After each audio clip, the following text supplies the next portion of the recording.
¿Qué tal? ¿Cómo les va? Muy buenas tardes. Qué gusto que comiencen con nosotros una nueva semana aquí en la UNAM Responde, en este espacio en donde pues nos dedicamos a hablar sobre temas relacionados principalmente con la ciencia, con la investigación. Hoy estaremos hablando de temas relacionados con la salud, con las vacunas y por supuesto con los tratamientos. También nos escaparemos para saber algo de biología y tenemos nuestras recomendaciones que nos presenta semana a semana Gaceta UNAM.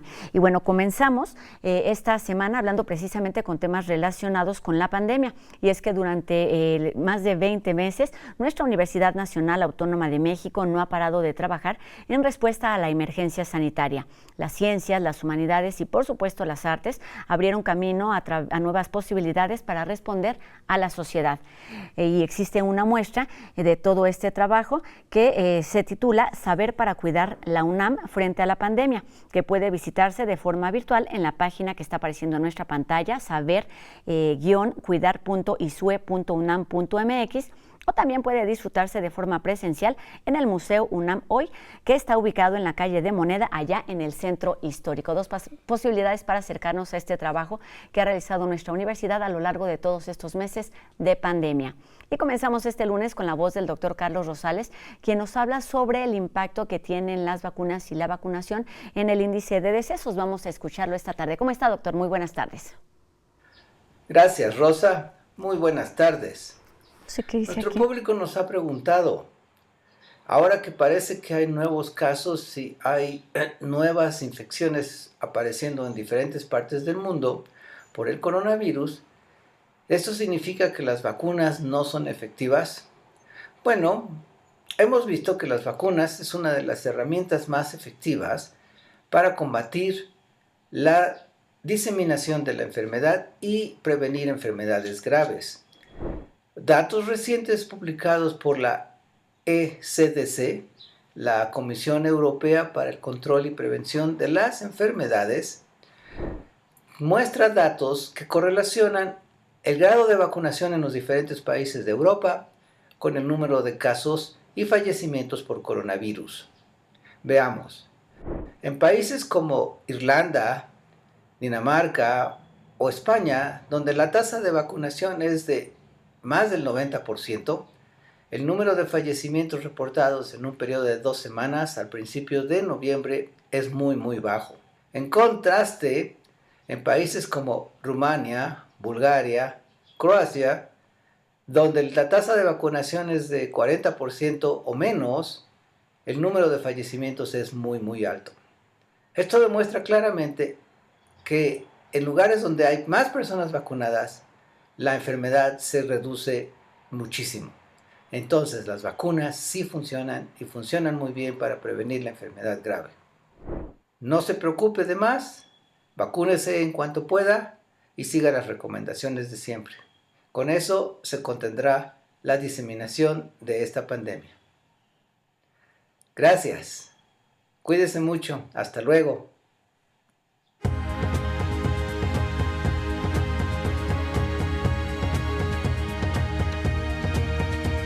Desde hace mucho tiempo nuestra Universidad Nacional Autónoma de México trabaja en la investigación y en el desarrollo de fármacos para atender distintos padecimientos. Uno de ellos es la hipertensión. ¿Qué se sabe sobre esto? ¿Cuáles son los tratamientos que pueden aplicarse?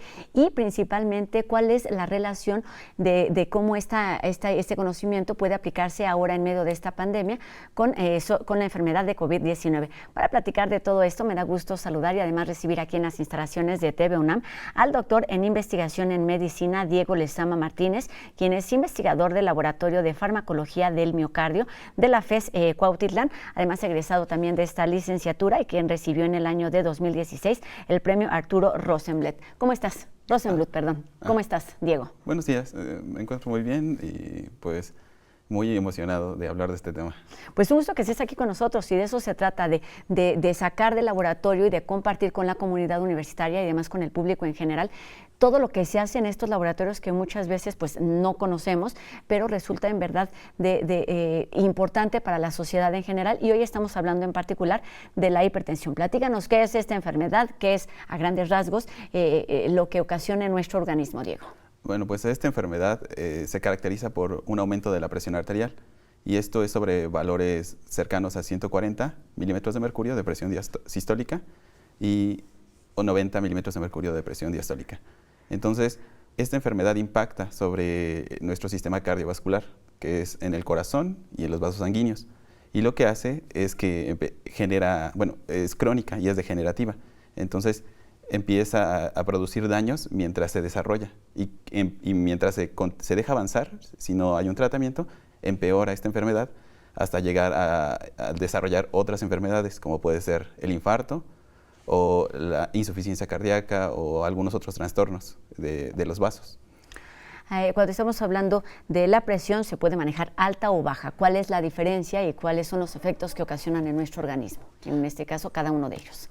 Bueno, entre la alta y la baja, lo normal que debería de tener una persona deben ser valores cercanos a 120 milímetros de mercurio sobre 80. Y la diferencia entre ambas es cerca de 20 milímetros de mercurio. ¿Qué es lo que ocasiona sobre el cuerpo? Pues impacta principalmente sobre los órganos que están conectados con el sistema cardiovascular. No solamente es el corazón y los vasos, sino también es el cerebro, el riñón, los pulmones. Y todo esto, como trabaja en conjunto, pues si uno se ve dañado, generalmente empieza a alterar a los otros sistemas, hasta que empieza un daño generalizado por todo el organismo. Incluso el sistema inmune se ve afectado por esta enfermedad. Es una enfermedad crónico-degenerativa, nos dices, no tiene cura, pero puede tener distintos tratamientos. ¿Cómo es que se van estudiando y se va determinando qué se necesita para tener un control de estas mediciones? Una estabilidad. Bueno, para la enfermedad se determina mediante la medición de la presión y tiene que ser una medición constante y en el mismo horario, porque la presión arterial cambia de acuerdo a la hora del día. No es lo mismo medir en la mañana que en la noche. Entonces, para determinar a la hipertensión se tiene que medir en el mismo horario durante un tiempo, digamos que un mes, 2 meses, hasta 6 meses se puede mantener la medición para saber si esta presión arterial se mantiene elevada y si ya se puede clasificar como hipertensión. Y para el tratamiento se determina de acuerdo a la edad. En nuestro país existen guías para el tratamiento de la hipertensión, al igual que las internacionales, y se determina por edad. Mayores de 60 años se les ofrece un tratamiento con 2 tipos de fármacos que son diuréticos y antagonistas del canal de calcio. Y para los menores de 60 años se les da un tratamiento con los inhibidores del sistema renina-angiotensina, aunque actualmente ya se recomiendan combinaciones farmacológicas. Que es justamente de lo que vamos a hablar. Antes de esto, platícanos, ¿qué hacen en este laboratorio de farmacología del miocardio de la FES Cuautitlán, que se dedican precisamente a enfermedades cardiovasculares? Bueno, pues el enfoque que hemos tenido en el laboratorio de farmacología del miocardio es sobre las enfermedades cardiovasculares. En un inicio se empezó a estudiar el infarto al miocardio, que es la principal causa de muerte a nivel mundial, pero quisimos atender a las enfermedades asociadas al infarto. O sea, ¿qué lleva a este problema ya muy grave? Pues generalmente son enfermedades como la hipertensión, arritmias, algunos trastornos de la sangre, pero todo esto nos puede impactar y generar infarto. Entonces, en nuestro laboratorio nos enfocamos en el estudio de hipertensión arterial, participación de las hormonas sexuales en el desarrollo de enfermedades cardiovasculares, el ejercicio y su impacto sobre las enfermedades cardiovasculares, y en este caso, pues la parte final, el infarto y el desarrollo de insuficiencia cardíaca. En este sentido, Diego, y centrándonos en la hipertensión, que es además pues la especialidad y de lo que vamos a estar platicando con respecto a los tratamientos que se van desarrollando, ¿cuáles son los síntomas que se presentan en las personas? Bueno, para la hipertensión los síntomas son muy variados. Generalmente no hay una sintomatología específica. Entonces se puede confundir con muchas enfermedades porque puede ser desde el sentir calor, el dolor de cabeza, que es algo muy común en los hipertensos, los mareos y algunos trastornos hemorrágicos como puede ser sangrado y generalmente es un malestar general, no hay algo definido específico. Diego, me platicabas antes de comenzar la entrevista, pues evidentemente no eres médico, eres doctor en investigación en medicina y además tienes la licenciatura en bioquímica diagnóstica. ¿Cómo estas ramas de investigación, además de la docencia, ayudan a atender padecimientos como este y otros más? Bueno, pues el enfoque que que tenemos para la parte de bioquímica es un enfoque de medición de marcadores, que puede ser cualquier sustancia, en cualquier muestra biológica, desde nuestro cabello, nuestra piel, hasta sangre, que es lo más común, orina, y podemos ahí encontrar diferentes sustancias que nos indiquen cómo se va desarrollando una enfermedad. Y en este caso, la asociación que nos lleva a la farmacología de la medicina es que los medicamentos también podemos seguir su efecto y seguir el desarrollo de una enfermedad con estos marcadores, saber qué tanto va empeorando la enfermedad y saber si el medicamento o los fármacos están controlándola de forma adecuada. Entonces, esta formación bioquímica me dio esa capacidad de identificar. Oye, cuando pensamos, por supuesto, en enfermedades, en padecimientos y cuando sucede algo nuevo, como lo que está ocurriendo con esta pandemia, que es una nueva oportunidad de investigación, es también una oportunidad para la ciencia, para la investigación. ¿Cómo lo tomaron ustedes en el laboratorio y qué han hecho a lo largo de todos estos meses? Bueno, para nosotros, pues, nos dio como al inicio un poco de miedo el enfrentarnos a esta nueva situación.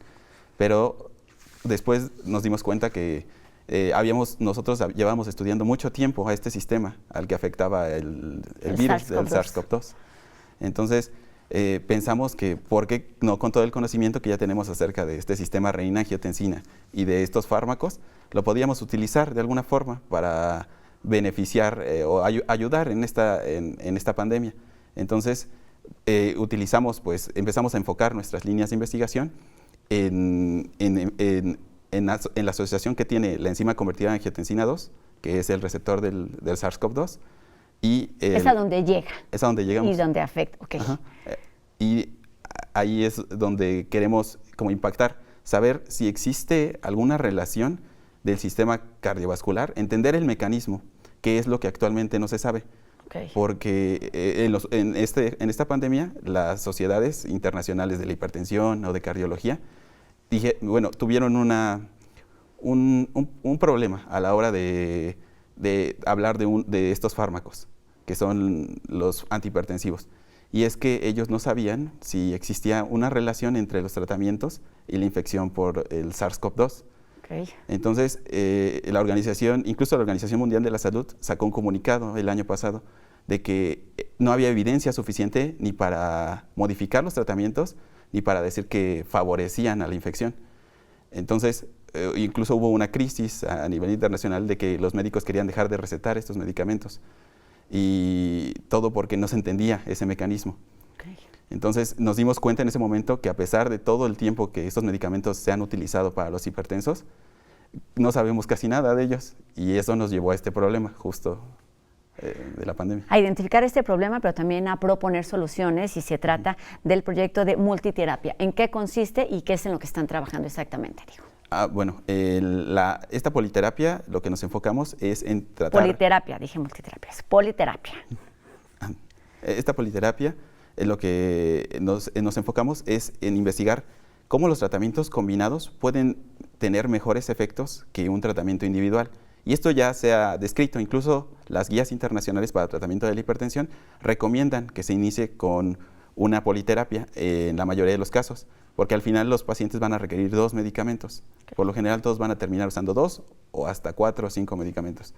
Entonces es mejor iniciar el tratamiento con 2 medicamentos para controlar mejor la hipertensión y que se mantenga más tiempo ese tratamiento, porque también es lo importante, que el paciente se pueda adherir al tratamiento y no lo deje o lo rechace. Okay. Entonces, la politerapia ofrece ese beneficio, que tiene menos efectos adversos, entonces el paciente no rechaza y se mantiene con el tratamiento. Y esto pues nos llevó a querer estudiar cómo las combinaciones impactan sobre el organismo y qué beneficios, además de reducir los efectos adversos, puede tener. Y en este caso, el enfoque principal que en este momento estamos estudiando es la parte de la inflamación. Okay. Si las combinaciones pueden reducir este proceso inflamatorio, lo cual sería muy benéfico en esta pandemia, porque entonces ya no solamente esta famosa tormenta de citocinas que ocurre en los pacientes con hipertensión y con COVID. Con hipertensión y COVID, pueden tener un tratamiento no solamente que controle su presión arterial, sino que reduzca el proceso inflamatorio que puede generar el virus del SARS-CoV-2. Antes de seguir avanzando, Diego, ayúdanos a entender o a conocer cuál es la evidencia o el conocimiento que se tiene. Sabemos que la ciencia requiere tiempo, pero hay cosas temas en los que sí se va avanzando. ¿Cuál es la evidencia que se sabe de la relación justo entre la manifestación, entre las afectaciones de COVID-19 y la hipertensión? Bueno, hasta el momento se sabe que los principales pacientes que llegan hasta la muerte o que digamos sufren los mayores daños derivados de esta enfermedad por el SARS-CoV-2 son pacientes que tienen enfermedades cardiovasculares, y dentro de ellos una gran proporción son hipertensos. Entonces ellos son el grupo más vulnerable en esta pandemia, junto con los diabéticos y otras patologías. Obesidad, pero los hipertensos, por ejemplo, claro. Y los obesos. Pero principalmente estos hipertensos, que son el mayor grupo que se ve afectado.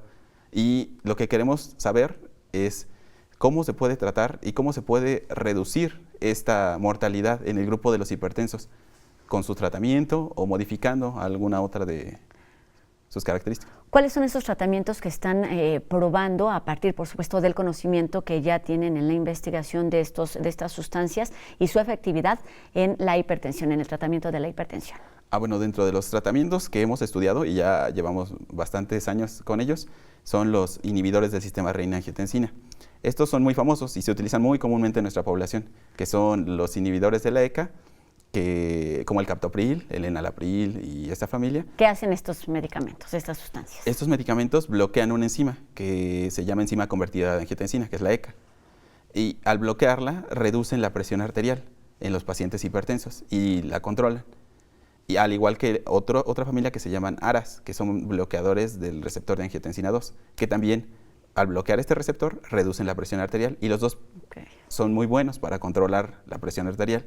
Sin embargo, así solitos en monoterapia, tienen varios efectos adversos que hacen que los pacientes los rechacen. El de los ECAs es la tos, y eso hace que el individuo ya no quiera seguir consumiendo su medicamento. Y en los ARAS generalmente es que bajan demasiado la presión arterial, y eso les produce incomodidad a los individuos.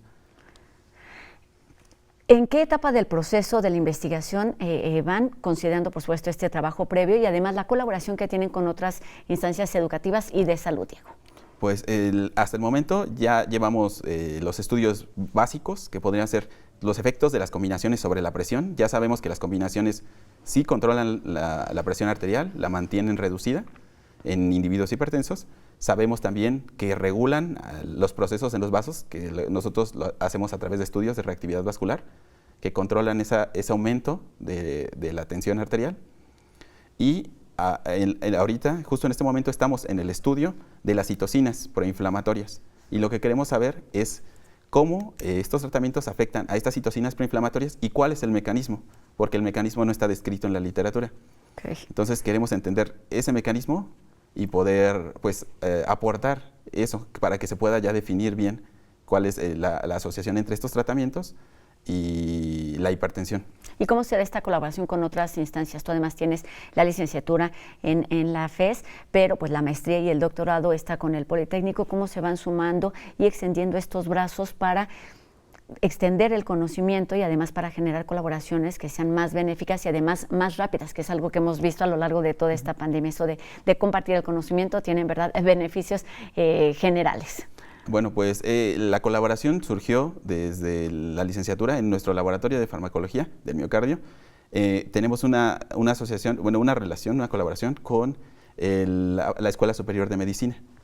Y en esa colaboración realizamos investigaciones a la par. Ellos realizan también estudios sobre los vasos sanguíneos, pero con otro enfoque, y nosotros estudiamos también esta parte, pero más enfocada a los tratamientos farmacológicos. Entonces, los investigadores de la Escuela Superior de Medicina, junto con los del Laboratorio de Farmacología, llevamos a cabo investigaciones a la par para que podamos llegar a conclusiones específicas sobre un tema, y específicamente sobre las enfermedades cardiovasculares, que en este caso serían la hipertensión y el efecto de las hormonas sobre los tratamientos. También el ejercicio se ha comenzado a iniciar en estas dos áreas.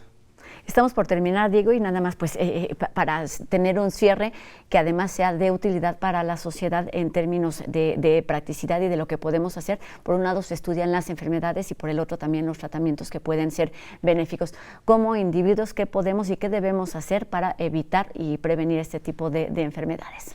Bueno, para la hipertensión es solamente un cambio en el estilo de vida. El estilo de vida es fundamental y bueno, y ahora para casi todas las enfermedades.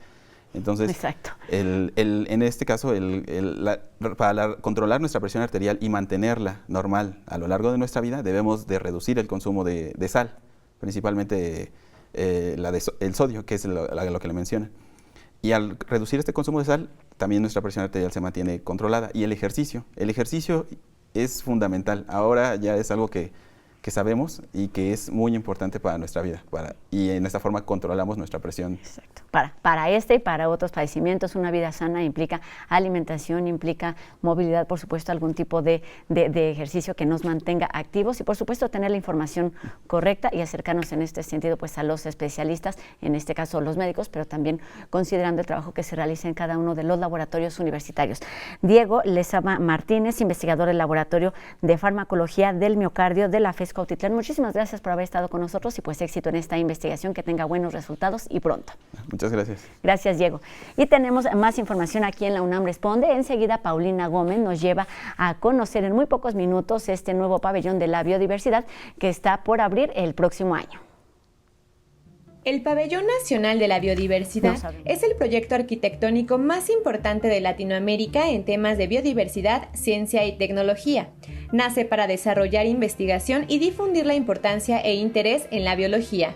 Otro de sus principales objetivos es albergar parte de las colecciones biológicas nacionales y exponer la biodiversidad de México y de otras partes del mundo.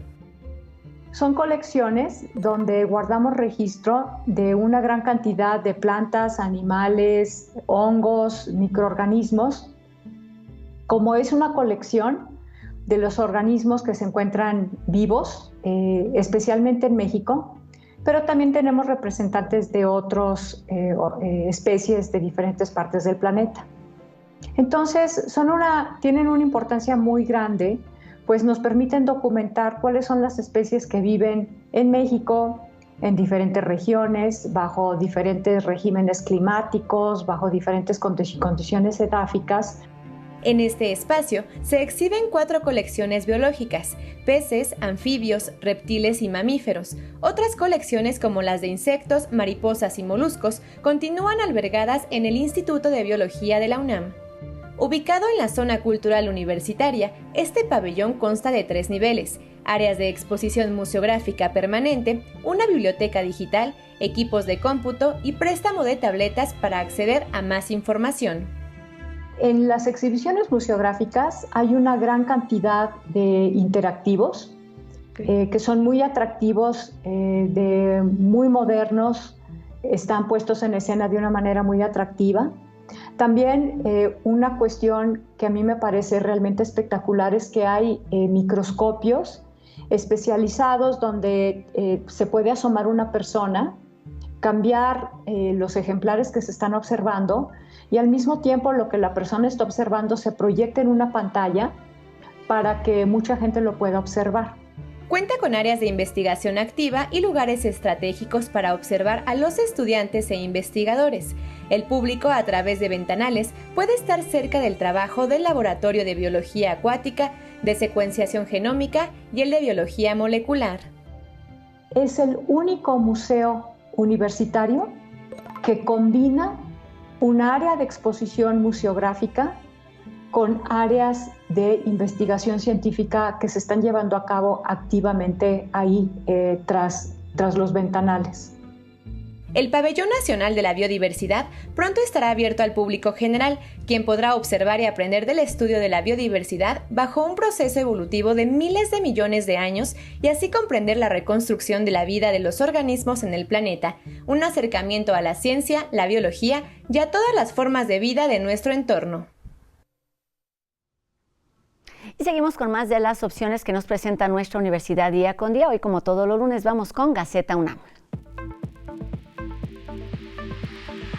El fenómeno guadalupano es analizado por la pluma de diferentes especialistas universitarios y también a través de la lente en el regreso de los peregrinos a la basílica.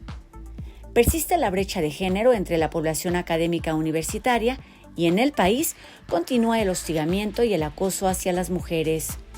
La inclusión como herramienta para promover a los derechos humanos como universales, interdependientes y progresivos. Además, ¿cuáles son los retos en materia de políticas de ciencia y tecnología? Se cumplen 100 años del nacimiento de Marcos Moschinsky, un científico universal y un universitario destacado.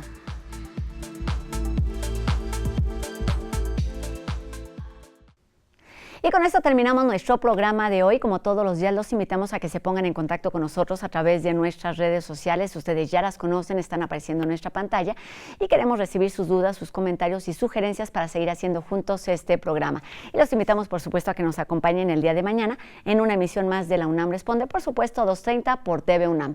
Adiós.